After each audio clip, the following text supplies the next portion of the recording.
বিকশিত ভারত সংকল্প যাত্রা অনুষ্ঠানের মাধ্যমে জনগণকে সচেতন করতে মাঠে নামলেন পূর্ব ত্রিপুরা সাংসদ রেবতী ত্রিপুরা। 29 ডিসেম্বর আমবাসার ডলুবাড়ি বাজার এবং আমবাসার আপনকুঞ্জ এলাকায় কেন্দ্রীয় সরকারের নানা জনমুখী প্রকল্পের প্রচার করা হয়। দুটি অনুষ্ঠানেই সাংসদ রেবতী ত্রিপুরা কেন্দ্রীয় সরকারের নানা ফ্ল্যাগশিপ প্রোগ্রামগুলিকে নিয়ে বিস্তারিত আলোচনা করেন।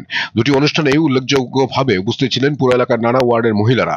বিকশিত ভারত সংকল্প যাত্রার দুটি অনুষ্ঠানে বন দপ্তর, ব্যাংক, স্বাস্থ্য, শিক্ষা, মহকুমা প্রশাসন, পুর প্রশাসন থেকে জনগণের সাহায্যার্থে স্টল খুলে দেওয়া হয়।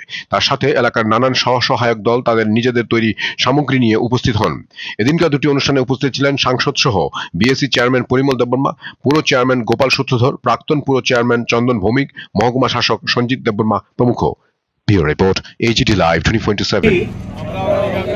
2047 সালের মধ্যে ভারতকে উন্নয়ন ও স্বনির্ভর জাতিতে পরিণত করব। আমরা অঙ্গীকার মানসিকতার যে কোনো চিহ্ন মুছে দেব।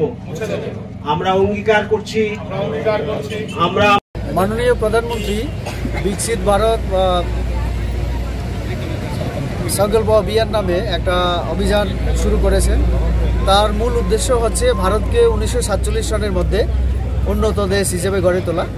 তার জন্য প্রশাসনকে একেবারে দুয়ারে পৌঁছে দেওয়ার জন্য এই ব্যবস্থা গ্রহণ করা হয়েছে। সারা দেশেই আমাদের বিভিন্ন পঞ্চায়েতে, বিভিন্ন বিসিতে এই অনুষ্ঠান চলছে।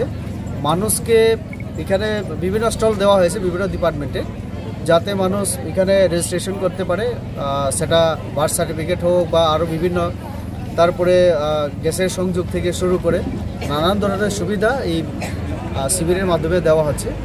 তাতে জনগণের অংশগ্রহণ যেমন আমরা আশা করছি, তেমনি মানুষ যাতে সুবিধা পায়, প্রশাসনের বিভিন্ন প্রকল্পগুলির সুবিধা পায়, সেই উদ্দেশ্যকে সামনে রেখে এই বিকশিত ভারত সংকল্প যাত্রার